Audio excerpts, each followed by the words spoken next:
welcome to this brochet meetup, to this brochette of people who have a shared past, who have engaged together around the large dining table of the Brochet Institute, who have shared very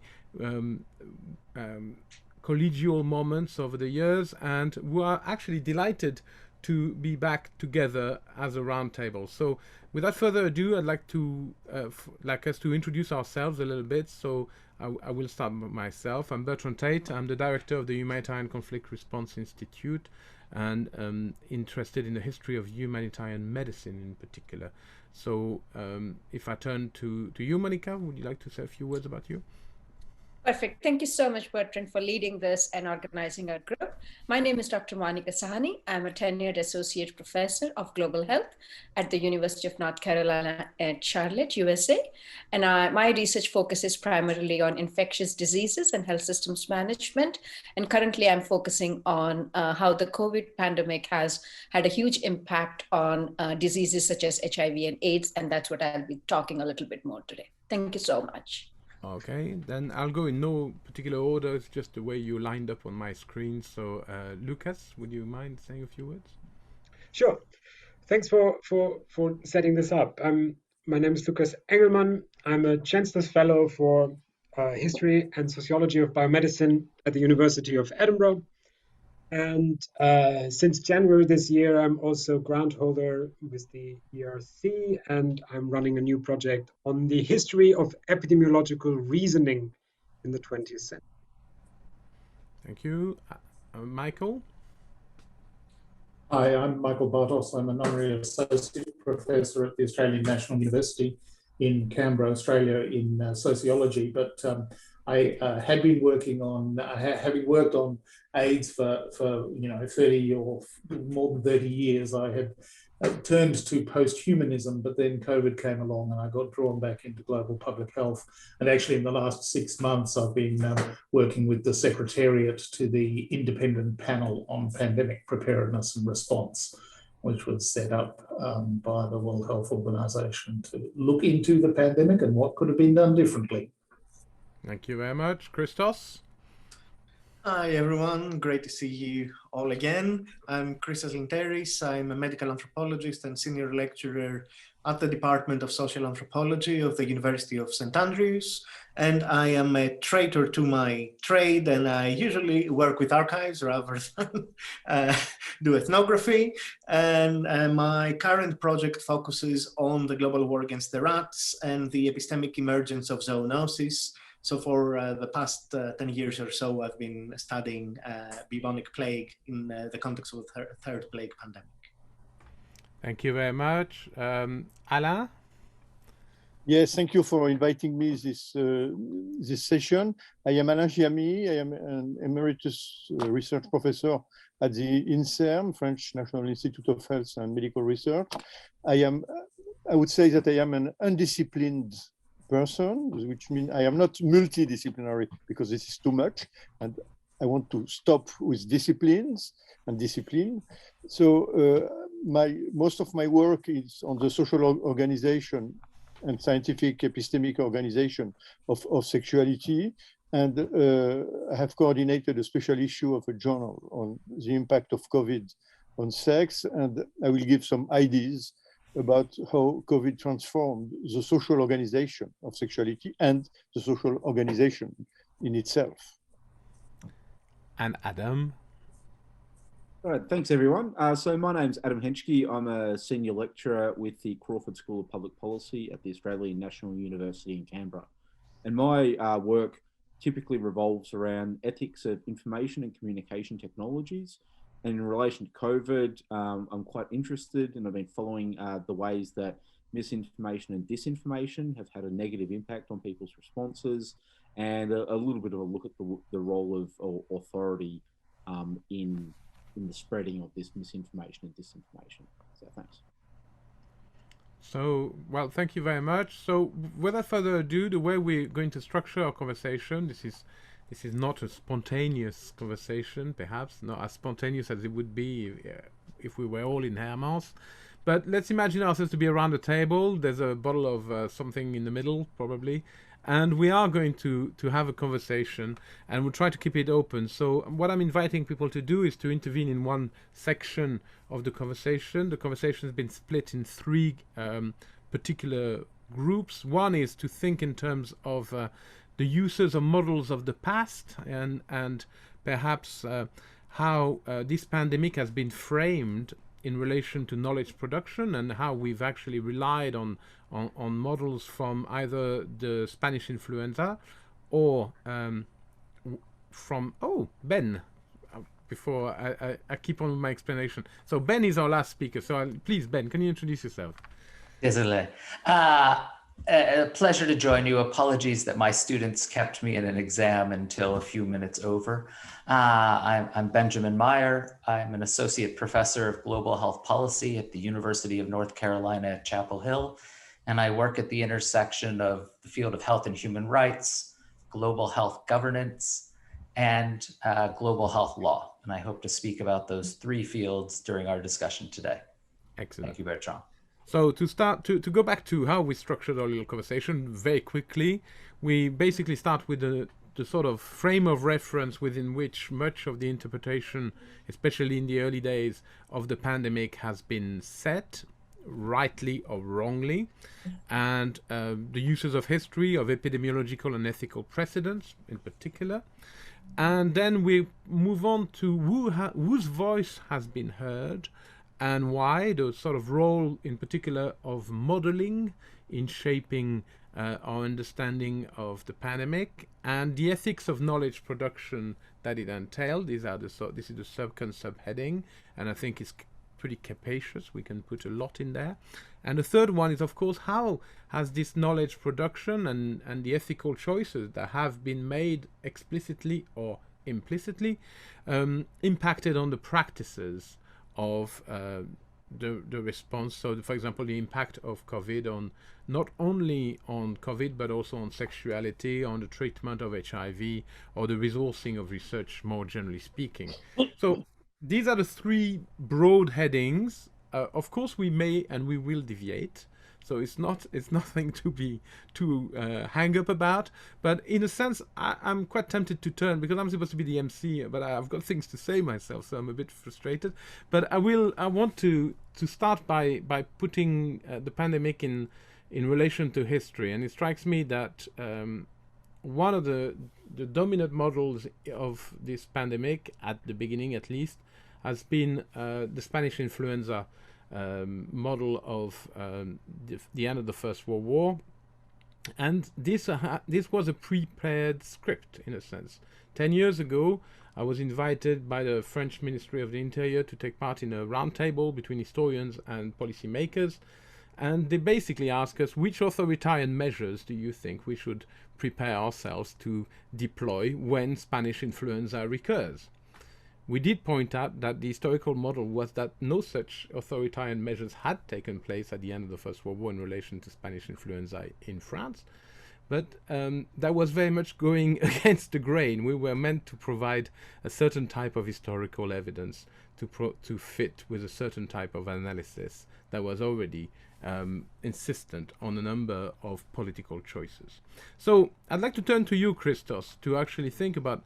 That's one model which is weighing heavily, and probably in retrospect we can analyze as having had a massive impact on choices that were made early on in this pandemic response.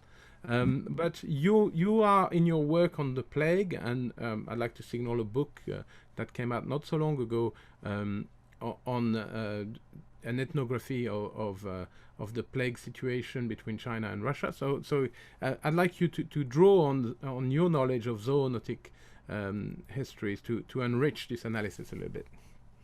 Yes, thank you. So I'll be very quick, of course. So I think my major problem with frameworks of, if you want, required lessons of history is precisely the idea of lessons of history. There is this very mechanistic way in which this is framed, both by the media and by governments. For example, when you are invited by the House of Lords to provide reflections on the current epidemic on the basis of historical precedents, the whole framework is the lessons of history. And we know, of course, that history has no lessons, and that this framing of historical events is very, very problematic. However, we could tone this down a bit and say that perhaps history has warnings, or that we can draw some warnings from history. The problem is that when the media or politicians are seeking such warnings, they tend to do so from, if you want, a pre-existing array of stereotypes and things they have already decided about the world. So the best example for this is the whole angst and horror about wet markets around this time last year. Although the scientific evidence showed that the first cluster of infected individuals had only partially been in touch with the Wuhan seafood and wholesale market, both politicians and the media kept insisting that COVID-19 is a wet market disease. It comes from that wet market, without ever considering histories and anthropologies that show, A, that the category of wet market is completely meaningless. It's a Western stereotype. There is no such thing as a wet market in China or anywhere in the world. There are hundreds of different types of markets, which we cluster in a xenophobic manner as wet markets, but there is no such ethnographic reality. And of course, that there is no hard evidence, as we recently saw from the WHO research, that this has been the source of the epidemic. At the same time, another warning, which is in existence, is completely neglected, and that is the warning from the mink farms. So we know from the history of the third plague pandemic that once we have a pathogen which can spill over or spill back from a farmed or a pet domestic animal into the wild, then the possibility of creating endemic reservoirs of this disease is very high. That's what happened in the Americas with the introduction of rats carrying plague in 1900, which now has established permanent natural reservoirs across the USA and South America. However, there is no panic and no angst about mink farms at all. We don't see endless articles about mink farms in the press, and no political pressure to shut down every single mink farm in the USA. Now, if you compare these two, the panic and the horror and outrage about wet markets, which actually account for much of the subsistence in China. So if so-called wet markets were to close down, we would have famine in China, versus the no angst at all and no calls to shut down mink farms, which of course provide nothing more than a luxury item, which is the Vison fur, is quite telling about how we treat the lessons of history in the context of a pandemic emergency. In other words, that the way that the media and politicians, if you want, demand lessons from history, it's actually a demand for the repetition of racial stereotypes, of geography of blame, etc., etc. So our work, I would say, as anthropologists and historians, are to go against the grain and try to explain exactly why, well, this is not the way to draw lessons, if indeed lessons are necessary, or even warnings, and that we need a nuanced historical ethnographic approach in order to reach some meaningful conclusion. Thank you very much. It is also striking that some of the lessons of history that apply or might apply in terms of discriminatory practices or segregations arising from the treatment or prevention of epidemics are falling on deaf ears. And it's quite striking that only a tiny security-oriented message seems to be having much currency. So I don't know what you think about this more broadly. I'm turning to the entire assembly, but Lucas, do you want to move on and tell us about why modeling has taken such a significant role in this particular crisis? Yeah, with pleasure. I think I would go one brief step back, and I think it's really like to echo Christos's engagement with the question of the lesson of history, and to also come back to your example, Bertrand, on the Spanish flu. And I think it's really quite striking when we look at the lessons from history, or at the so-called lessons from history, that we often have also very impoverished versions of that history, and that sometimes we either look at kind of like some kind of narrative structures of epidemics that have become traded again, and have become some kind of traditions that we refer to, like the Spanish flu pandemic, or like polio, or like smallpox epidemics before that, or tuberculosis. All of them have their specific kind of like historical flavor over the time. And I think we often forget when we do these kind of comparisons, and when we apply this kind of lessons, that also we would somehow have to acknowledge and to also allocate some meaning to the way we used to know what an epidemic is, and the way we assume to know what an epidemic is today, and how massively that has changed. And just with the reference to the Spanish flu, I think it's a striking difference between the Spanish flu and COVID-19, that the Spanish flu wasn't on the consciousness of the world population for almost a year while it was going on. It was only in its second wave, in the second year later, that really the framework of one global event, that was ongoing, reached some parts of the globe at that point. And that some people began to think about this 1 year later as something that might affect population around the world in a similar manner, in a similar method.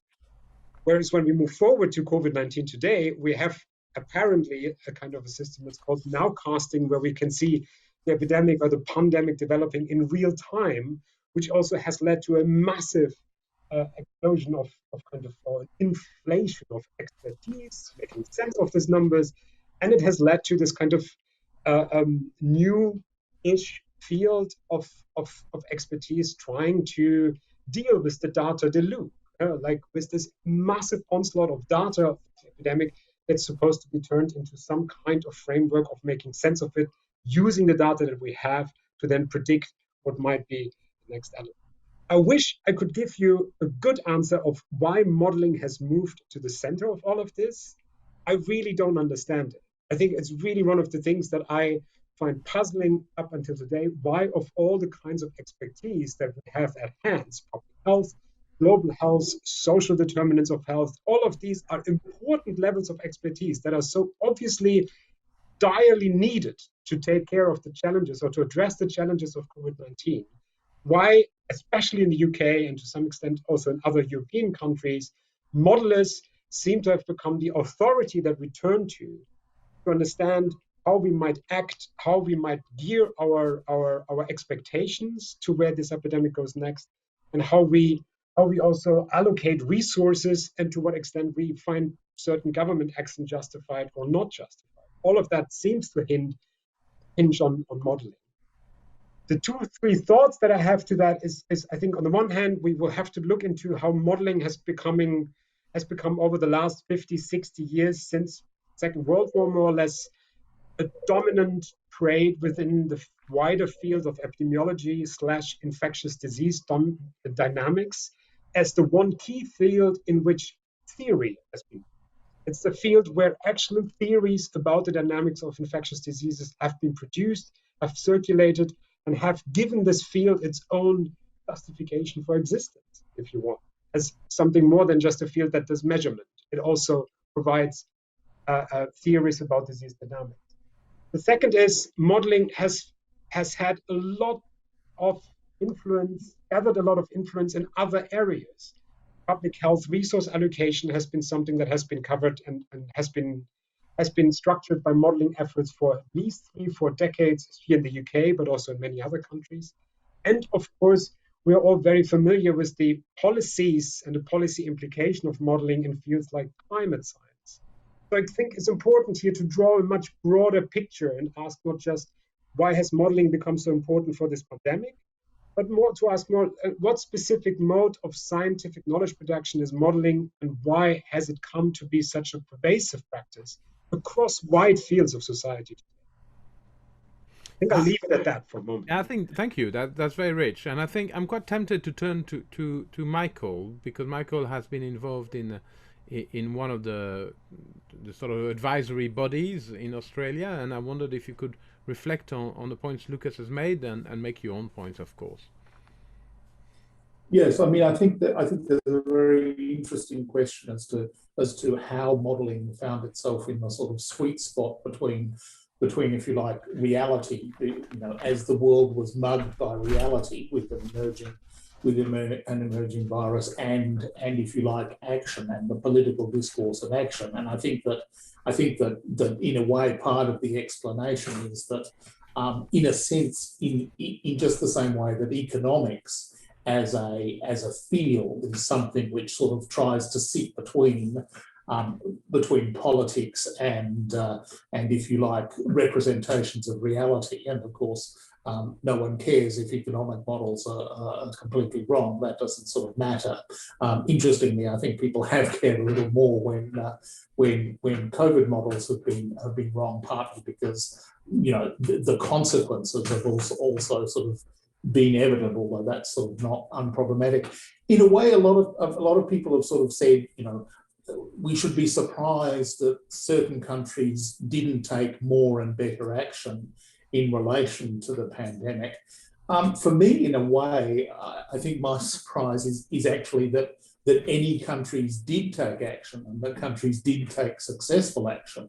Public health people, know and say all the time, these are the things you can do to stop a disease. I mean, I had conversations with people about how, in Swaziland, for example, if only you could get everyone to abstain from sex from a month, you would then be able to stop the chains of transmission of HIV, and you wouldn't have 30% HIV prevalence rates. You'd be able to bring it down to 0. But this was a sort of a fanciful. No one would ever imagine putting a society to a halt for a time, so that there was just never any public health purchase in relation to that argument. I think what's really interesting is how much purchase the public health argument had, and why, and what the examples were. And I think the thing that has probably driven that more than anything else has been the examples of neighbours, the fact that there have been examples in the world. And of course, the leading example is the fact that China was able to, within a very short space of time, over the period of February, basically control the epidemic, then in a sense created a set of political pressures. So coming partly to sort of Christos's notion of uses or misuses of history, I'm quite struck by the account that Sylvia Wynter, the Jamaican philosopher, gives of basically epochal transitions in the whole notion of man. So she has an idea of man one was created by the colonial conquest of South America, when actually the whole relationship between God and man was recast, and man had to be created as being something that actually stood between God and the world in the colonization of South America. And then the Lisbon earthquake was responsible then for dislodging God from, and it's probably his seat on the top of the pedestal. And then in fact racism had to replace God in the picture, in man too, in this creation of what was Western man then, and colonizing the world in a position which necessarily subjugated people of color. What it seems to me is really interesting is whether we can now say there is another epochal transition which is happening, where in fact that figure of West, so just like the Lisbon earthquake, this pandemic may actually dislodge and create a need for a different sort of conceptualization, partly because the array of countries that have provided the examples of actually being able to have very small numbers of COVID cases, that's a different set of categories, that's a different number of countries. It's one where Western supremacy, so-called, simply can't hold its head up, and where in fact the manifestations of racism, the failure to tackle racism can actually be, and failure to tackle inequality, the failure to be able to see that tackling inequality was integral to the way in which the pandemic ought to be responded to, can be seen as one of the sort of core failures of, if you like, the West. And I'm speaking from Australia, where in fact the epidemic is very much under control. So this new configuration of what works, it seems to me, is a very different configuration of what works. And I would be hopeful that it in fact marks a sort of a pretty clear change in the whole nature of the conceptualization of the Anthropocene. That may, of course, just be wishful thinking. So we'll see. Thank you for taking the broad view on these questions. I think this is really interesting configuration. I'm wondering which of you two, Ben or Adam, want to follow straight from this. I think Ben, would you like to pick up from this sort of broader recasting, because I think it's a really interesting development. Ben. Adam, unless you have a pressing point, I know that you had your hand up on this. I want to take then the historical trajectory forward and pick up on your point, Bertrand, thinking about the role of discrimination in the context of the pandemic response, picking up on Michael's focus on inequity as a driver of the response, thinking about the role of authoritarian or autocratic governance, and to think not about the example of the 1918 flu, but to move forward to our first modern pandemic response to AIDS, in which states responded to a novel threat through what had been traditional approaches of authoritarian measures that violated individual rights, going back well before the Spanish flu. And yet the disproportionate or the inequitable impact of AIDS on marginalized groups led to increases in discrimination, led to increases in stigma, led to increases of human rights violations, with governments responding to a new disease threat through what were considered to be accepted public health tools of surveillance, quarantine, isolation, without regard for the rights of individuals. And yet, in the context of this very modern response, in the focus on marginalized communities, advocates challenge these government responses, and we see the birth of a health and human rights movement, focusing on the need for political advocacy, litigation, and governance in order to protect the individual. This increased engagement led to attacks on previously accepted forms of state coercion, providing an opening for the World Health Organization to begin to see health and human rights, as Jonathan Mann said, as inextricably linked. And so the prejudice of the AIDS response led to a recognition that we need to abolish these restrictive measures of public health, including mandatory HIV testing and quarantine. And yet we're beginning to see a lot of these ideas challenged anew, as Michael says. A reversal of the idea that what is good for human rights is always good for public health, or a question of what kinds of rights we're talking about when we talk about human rights infringements based upon public health. Are we talking about just negative rights, or are we talking also about positive rights and focusing on substantive equality also? And in thinking about these issues now with my global health law hat on, we draw on the 1980s development of the Syracuse principles that were developed to help us understand when it is possible for states to derogate from or limit civil and political rights in the context of any national emergency, but I'll focus now on public health emergencies, and trying to help us think through the ways in which such limitations on human rights, and we can all agree, I think, that in the context of a public health response, there are times when human rights need to be limited for the greater good, but that such limitations should be narrowly constrained, that governments should provide justification under law, they should provide public health justification to ensure that these steps are necessary, and that we should be able to have an assessment from an ethical standpoint as to whether these limitations are proportionate, whether the limitations on human rights are proportionate to the public health threat. what we think about as we begin to reemerge from this pandemic is how to align our human rights standards under the Syracuse principles with public health standards under the international health regulations. And one of the chief projects that we're working on now is thinking about how to better align our balancing under human rights with the balancing that's taking place under global health law, under Article 43 of the international health regulations. And it will be crucial to ensure that coming out of this, there is some global understanding of the ways in which we can think about this relationship between health and human rights.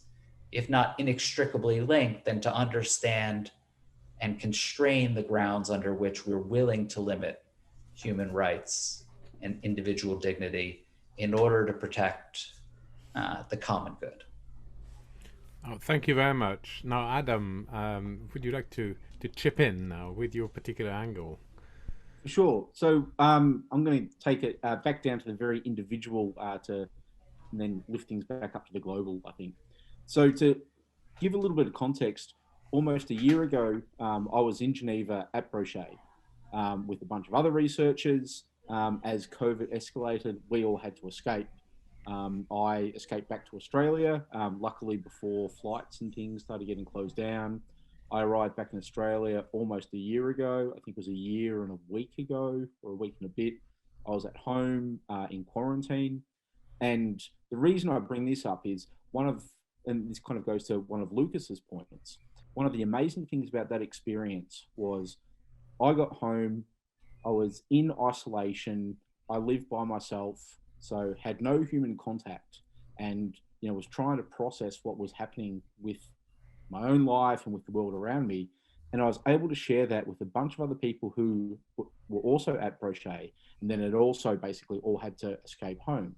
And so even though I was completely isolated and no physical contact with anyone, I was experiencing this thing with people in South Africa, in Canada, in the US, in Poland, in Austria, and I think Scotland was one of the other places. And we were all experiencing this thing simultaneously. And as Lucas pointed out, with the Spanish flu, it took like maybe a year before people had an understanding that there was this pandemic going on, where the COVID experience has been so amazingly different.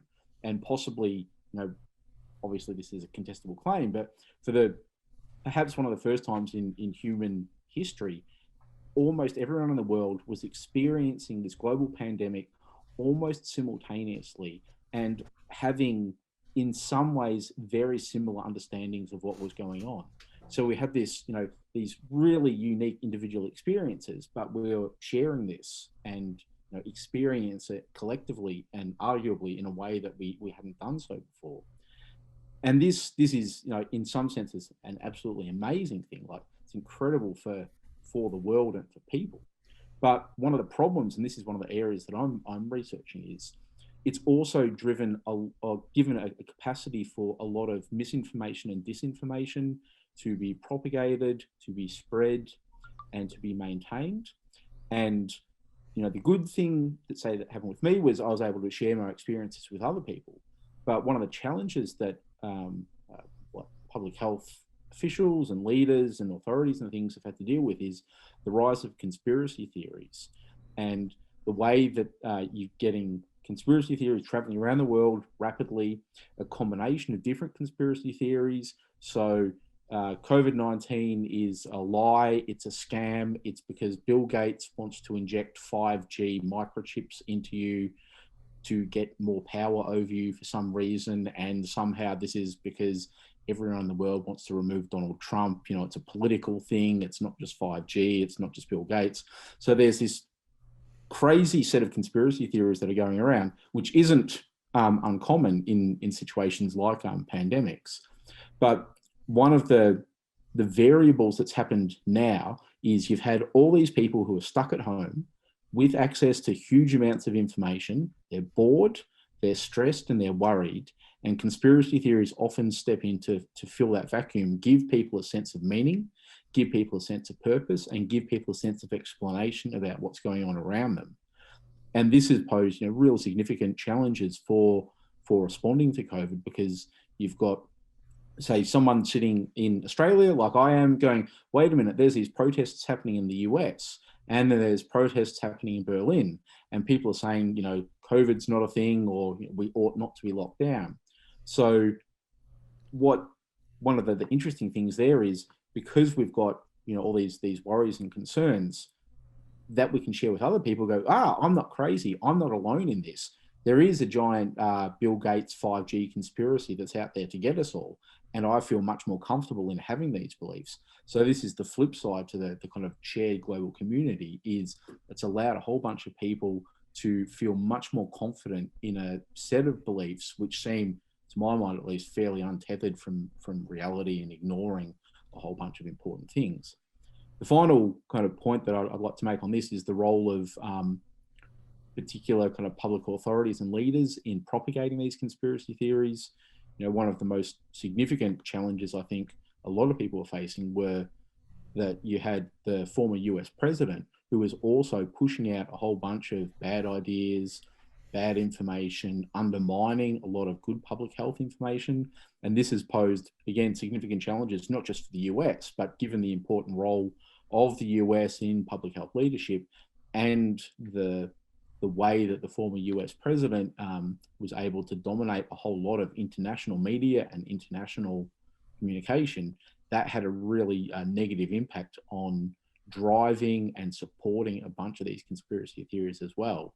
So, to kind of go from the individual, which was me, kind of locked at home, sharing information, to now this global world, the role that information technologies and communication technologies have played in this COVID pandemic, I mean, that's a very novel experience compared to, say, 1917, compared to arguably any pandemic before COVID. And I think that's one of the really, really interesting current things that we've had to deal with, is the role of information and communication technologies around COVID, and what that's meant for public health and responses, and people's responses to COVID. Thank you very much. I mean, I think we can see a range of corresponding themes emerging in our conversation, and I think we will have a space for questions and discussion. But I'd like us to move on from this particular moment of interrogation about how knowledge is propagated, and the centrality of that knowledge, in the perception of our world, and in a way whether it is really an epochal shift, or perhaps just another step in a series of epochal shifts which may have begun much earlier. So I would like to turn to Monica now for the next phase, please. Bertrand, it has been such a wonderful discussion. It's really nice to see so many perspectives from the policy side, from the historical side, and the modeling side. What I have been focusing, even before COVID happened, was how the human resources and the limited resources and resource-strained health systems is impacting HIV and tuberculosis. And more so with COVID, I have been constantly in touch with my team in Tanzania and Kenya. And it is worrisome that all the resources, whether it's human resources or funding or awareness, or the messages that are being sent out, are so COVID focused. That is, if it is COVID focused. For example, in Tanzania, it has been a completely different scenario, where there is a lot of denial. There is, not too much awareness about the vaccine and distancing and quarantining. So I have been focusing on studying how it's impacting diseases for which we have cure, and for diseases which we have invested a lot of money and resources in the past few years. Another ironical thing we have found in our studies is that when Ebola happened in West Africa, it did take a toll on the health systems and awareness, but it also in the long term created awareness about infectious diseases, and people were getting more tested and getting more access to healthcare. But that is not happening with COVID. And especially in Kenya and Tanzania, where I've been primarily working, it is like, the quarantining, providing, restricting access for TB patients, reducing the medications for HIV patients, reducing care for pregnant women who have been diagnosed with HIV is all taking a huge constraint. And it will be sad to see in the years to come that all the steps that we had taken to cure HIV or reduce the burden of TB, if we have moved 5 steps ahead, we will be moving like 5 steps behind. And especially in countries that are resource constrained, it's really important that there is some balance, but the challenge is the resources, challenge is the health workforce commitment. How do you use the very little that you have to protect your population from pandemic or protect your population that is already suffering a huge burden from HIV and TB? Thank you very much. So this is and last but not least, Alain, talking about the long-term consequences or some of the observable consequences of COVID on human behavior and in particular sexuality. Yes, thank you for this opportunity. I will start with a quotation from an HIV/AIDS activist in France who said, what AIDS prevention could not achieve, COVID did achieve on its impact about our sexualities, which means nomadic, promiscuous, non-marital, polyamorous, etc. But so the limitation that has been imposed on the mobilities, on urban mobilities of marginal or disadvantaged groups are tremendous and very important, and appear as a very strong limitation in the freedom in the liberties of movement and the liberties, the freedom of the sexual rights to speak this word, and sexual justice among those people who could escape this limitation in the time of AIDS at some point. So they were designed as a group, as a risk group, but the limitation were not institutional, they were individuals, and individual choice was left as a possibility to those people, whatever the consequences and the stigma that would be opposed to those people.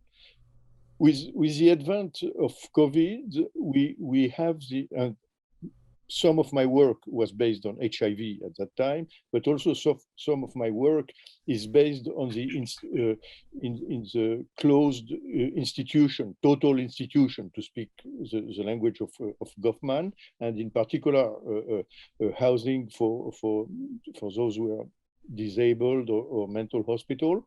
And the total institution provides a framework of understanding of the rules that are set up to control and organize the behavior of people, as opposed to the outside society. With the advent of COVID, we have the impression that the whole society has become a total institution, which is regulated by very important rules, and which do not apply only on a minority or marginalized group, but also on the so-called general population. Because when people, it's not only the limitation on the nomadic sexualities, but it also the fact of being confined in family and creating a promiscuity, a permanent promiscuity inside the household. If we don't speak of the family, but the presence of 2 or 3 generations inside the same place had also devastating impacts on sexual desire, on the capacity of having some intimacy also, but individual and couple intimacies in this kind of organization. So we have both a limit. I mean, a new social and there was also a study that was carried by the English team of Natsal from the London School of Hygiene and Tropical Medicine, which started to conceptualize the need for erotic and romantic relation as a risk factor for COVID, which means that so-called normal behavior is being understood as a risk factor for another kind of risk. So there is a game between different risk that appears, and it raises the issue of human rights and sexual rights and the relationship between human rights and public health. What is better to do? Is it better to stay in good health and to lose one's freedom, or is it better to stay free with and to have risk with one's health? So this is what I wanted to say for the moment. Thank you. Well, thank you very much. I think we can see how there are commonalities emerging very strongly, and some of the themes that come up about restrictions on freedom, voluntary restriction, as well as arbitrary restrictions, the reframing of where power sits and how knowledge is produced. It all make these case studies really fascinating. And it's really interesting that HIV comes up so strongly in our conversation from a legal perspective, but also from a philosophical or practical perspective, because if we actually reflect and recall, for those of us who lived it, the HIV pandemic, the incredibly slow manner in which it actually unraveled over a decade, compared with the incredibly rapid way communication has flown, we really are talking about very, very different perception of pandemic diseases. So we have space now for a discussion, which we could carry on between ourselves, but I think there are people in the room out there that probably want to ask us questions. So I'd like to say hi to Hilde, by the way. So hi, Hilde. And anyone, please either type your questions, or I think that's the way we function. So if you wish to ask questions, please do so now. Well, actually, Michael, you started, so why don't you express your question in a moment? Well, I was just thinking about when Alain was talking about whether in fact the whole question of the sort of practices of freedom, and it sort of also goes to what Ben was suggesting, because in some ways, I mean, I think new models of kind of what succeeds and how health and the freedom from an infection is sort of assuming center position in this whole question of sort of rights and capacities. Yes, I mean, I do also think that in relation to the HIV example, I mean, I have been thinking quite often over the past year that basically things have happened in the space of a week in the COVID response that were things that were drawn out over the space of a year or two in the HIV response. And so speed does seem to have taken a completely different turn. Thank you. There are two questions. Can I just clarify a point that's raised by Anne Cambon? Thank you for your point. This panel was convened on the basis of who could join us in the conversation. Everyone who was together during the months of March, April, and May 2017, a very mixed gendered group, was invited to join. Monica joined us, and I'm super happy she did. She's not at all the token woman in the group. It is a group of people who are gathered around who had the time to commit to this meeting. So let's not overinterpret the way we're gathered today. I don't think this is a reflection of power or selection of any kind at all. So apologies for the terrible gender messaging that we're doing right now. I mean, I should have excluded all the other men in the room and just stayed with Monica. But that we can't do that. So this was based on on an open conversation.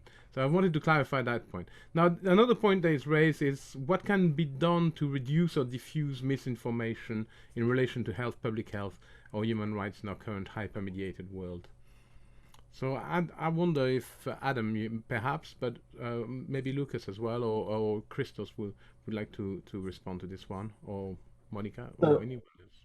I can start with a little bit of a response to that. Two of the things there that I think playing a really important role are the role of public health experts, however that's defined, how they interact with, let's say, non-experts offering opinions on things. In Australia, I don't know what it's like in other countries, but in Australia, the various public health experts, like the chief medical officer and things like that, have become, you know, minor celebrities in themselves. There's been, you know, like probably a lot of countries, regular media things, even when we've had outbreaks, and the chief medical officers have played a really, really important role in explaining and communicating to the public. So they've kind of presented themselves as not just experts, but public experts on this stuff. And I think that's played an important role in Australia in people listening to and believing the public health advice. The second thing is, and this is a kind of standard thing about, I guess, misinformation. One of the general rules is, if you're going to refute something that is misinformation or disinformation, you don't repeat it. Rather than saying, I know, vaccines don't kill people, all people hear is vaccines kill people. The messaging should be along the lines of, vaccines are shown to be very effective. Vaccines are shown to have very low harms and things like that. So it's not just who is presenting the information, but the way that that information is presented can have a really big impact on what people actually hear. Even if you're not saying vaccines kill people, if you say vaccines don't kill people, that's what people hear. So there's two elements to how we can respond to that. Lucas? I would just add, not end, just one tiny point that I think is important on top of what Adam just said, and that is, I think, robust, well-supported, well-funded, democratically controlled global institutions. If they don't exist, if they are not the leading voice in a pandemic, then we have the mess that we have now, where nations diverge, weird configurations of national sciences emerge that diverge across the world. Everybody's listening to the science, but somehow the sciences diverges between every kind of different geographical space, and so on and so on. And that, I think, that lack of leadership and that lack of global cooperation is the biggest failure that we have to take on in this within this pandemic, as something that we have somehow ended up with, let's say. And I think that's, I wouldn't say that has been necessarily better in history, but I think it's something that was seen to be and becoming a problem, chipping away at the authority of international institutions like the WHO, even before this pandemic. And now we received at least one kind of the result of that. Thank you. We have a number of other questions that have come in. I see that Michael has replied directly to a particular question that was addressed to him. So if you don't mind, unless you want to add something, Michael, I'd like to move on to the other questions. There's another one coming up about not learning or not learning lessons from history, and I wondered, if we could turn to you, Christos, and to you, Ben, and thinking about, are we learning anything from the experience with COVID that should lead to changes in the way we respond to future pandemics? Well, I think the question is, if this is a question of learning, who is learning, right? And this is a much broader issue of what Charles Briggs calls communicative justice in health and epidemics, which is an absolutely necessary part in community-led approaches to epidemic control. And that's exactly what we have not seen in this pandemic. We had such a lesson, if you want to call it that, from the Ebola epidemic in West Africa, in that it showed us that without community participation and actually community leadership in epidemic control, You cannot control an epidemic, let alone a pandemic. And yet the moment when COVID-19 started, all these lessons, if you want to call them that, from Ebola were thrown out of the window. We turned back into a complete, from the top approach with no social dialogue, no social consultation. None of the government boards had any historians, any anthropology, social science was out of the window unless it was psychology and behavioral kind of approaches, and basically we retreated about 50 years in everything we knew was needed in order to control an epidemic. Now, what I'm more interested in, rather than drawing large lessons, as experts, etc., is to hear communities. What is their lesson? What do they understand as the lesson? What is their lived experience? To give you an example why this is important, right? When the epidemic started in China, or when we first heard about the epidemic in China in the beginning of January last year, the Western media were rather insulting towards the people in Hong Kong who were seen buying masks. It was such a foolish thing to do. Why are the people in Hong Kong buying masks? This is ridiculous, right? I mean, I can show you the media clips that were mocking the Hong Kongese. Now, the lived lessons from SARS, etc., in Hong Kong was that when you have an outbreak in China, get some masks, right? Whatever, the scientists are saying, and the scientists at the moment were saying that it's not contagious, definitely not airborne, etc., etc.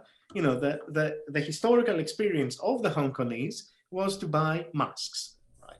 So as an anthropologist, and I think more broadly, I think we should be more interested in the lived experience of the communities rather than what scientists or governments have to learn. What scientists will learn is what is good for their career and what their universities want and what gives you grants, etc. We know how the system works. What the governments want is what will give them more votes. Let's be realistic. This is the horrible world we live in, right? Now, what communities learn, that's much more interesting, much more complex, much more nuanced, contradictory. It doesn't please us. It doesn't please our expertise, our sense of what is right and what is wrong. But this is much more important, I think. And this is what constitutes communicative justice in pandemics. And only if we take this ethnographically seriously can we start working with communities to resolve this pandemic. If we want to impose our lessons of the pandemic on them, we're going to get stuck in this forever, I think. Ben, do you want to rebound on this?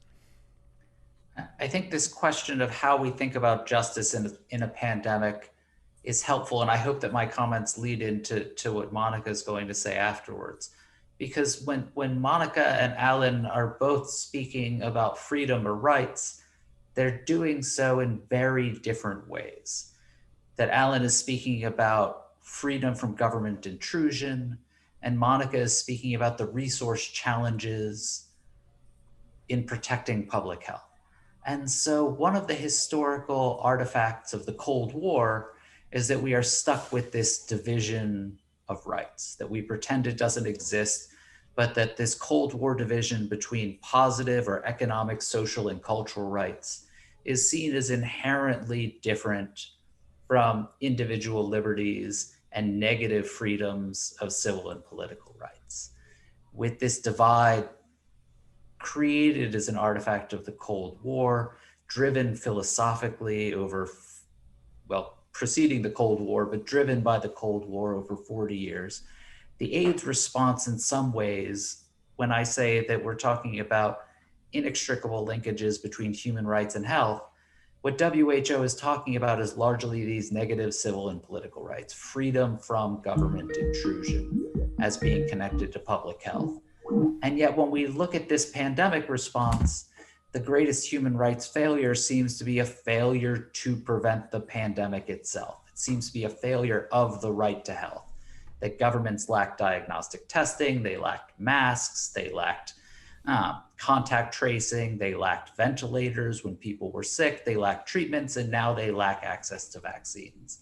So how does this pandemic response convince us once and for all that we need to talk about this positive vision of rights and negative vision of rights together, that we can't talk about freedom from government intrusion without Monica's focus on resources, both at the national level and through international assistance and cooperation, in order to make sure that people have access to all health-related human rights.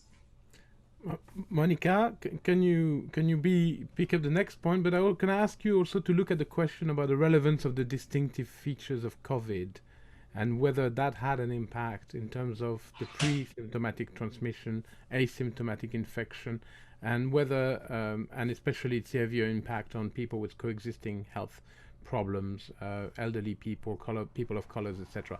So, sorry to roll up the questions into one, but I think it's try to see that we answer as many as we can. Thank you. Thank you so much, Adam. And thanks, Ben, for, putting together a couple of perspectives together.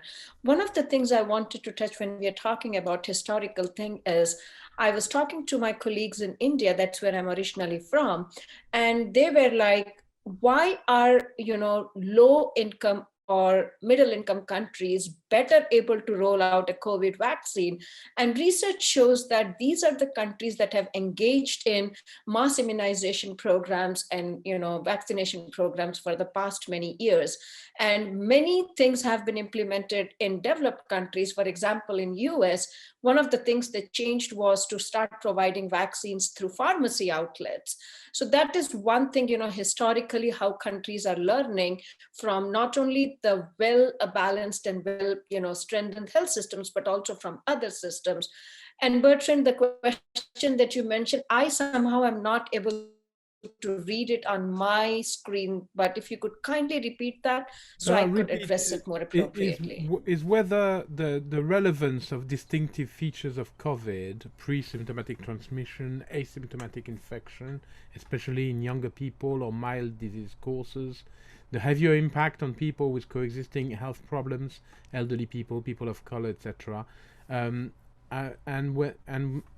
I mean, the question sort of breaks down a bit, but it says people ignored or stigmatized for various reasons. So in other words, what kind of impact did it have? I can only speak from Kenya and Tanzania perspective. That's where my research is currently focused. And yes, there has been a lot of impact on marginalized population, whether it is socially marginalized or economically marginalized population. And people are, they already had barriers to access care for TB and HIV. And now there is also in some pockets, there is, are you COVID vaccinated or are you quarantining? And if the answer is no, then there is all the more barriers for seeking care for TB and HIV. So it's like a double-edged sword right now. People are coming up for HIV and TB care to continue it, but then COVID is also used as a barrier or like a checkpoint. And to answer the question, yes, the marginalized population is bearing the impact of that. Alain, I wonder if you could pick up on that question as well, because I think it was implicit in your talk. I was not thinking exactly about the same aspect, but I was thinking more in reaction to Lucas and to the question of epidemiology. What surprises me in this COVID discourse and science is that we do not speak of risk. I mean, I have seen little stuff, or maybe no stuff, on risk, and also on risk group, which was a notion that was abandoned in the HIV ideologies, because it was supposed to be stigmatizing to speak of someone being a member of a risk group, and we start speaking of vulnerable communities, which actually was the same, exactly the same of risk group with a different way of dressing. And I was thinking about that because there is a parallel between the mistakes of HIV prevention response and the mistakes in terms of COVID. It is a mistake of putting together the general population and to try to have a response which is the same for everybody, and to refuse at some point to have specific responses according to the risk that are faced by people. We see that there is such a kind of implicit response in the vaccine strategies which are held in France. First, the older, because they are the most at risk of having to go to hospitals and having to have severe forms of the COVID. So this is a way, but why this kind of selective response was not adapted? Because of the lockdown. Because lockdown was not a good solution for the old, and it is useless for the young. But everybody is located at the same with the same rules, and I think we should try to think more about this kind of question of risk and risk group and community, and to adapt the responses to such differences. Thank you very much. I realize that time has flown, and there was a question for you, Lucas, but I think you've answered it by text.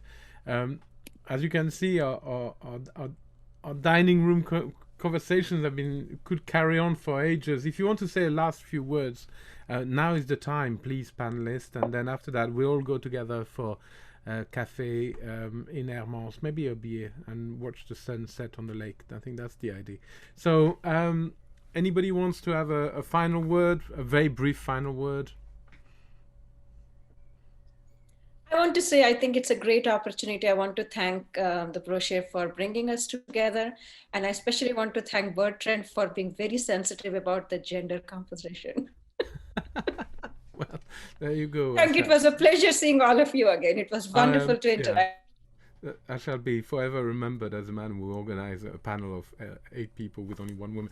And let's be clear that this was an open door, an open invitation, and that I do not blame those who could not make it, but I'm so glad those of you who could have joined us. So anybody else wants to say a few words? Thank you very much for the Brochure Foundation, indeed.